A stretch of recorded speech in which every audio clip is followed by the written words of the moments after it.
Nagugutom na ako. Pero hindi sasakto tong pera ko.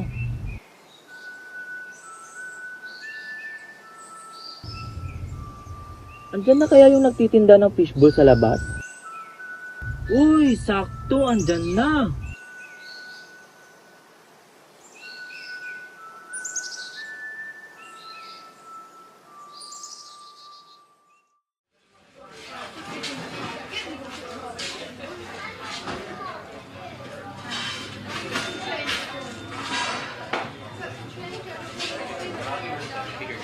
Ate, 10 po dito sa fishball.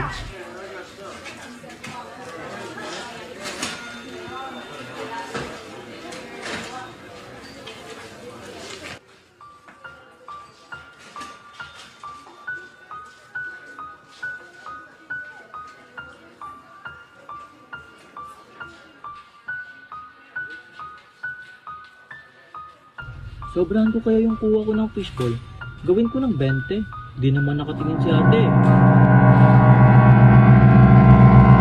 Bayad po.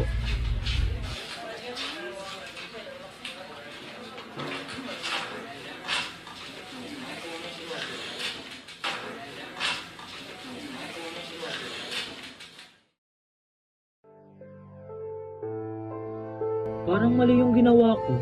Nagtatrabaho sila ng maayos tapos lolokohin ko lang.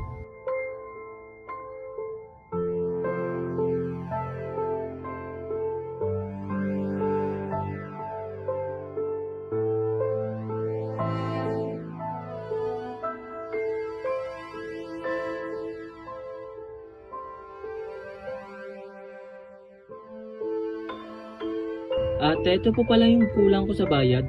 Napasobrahan ko kasi yung kuha ko ng fishball. Pasensya na po.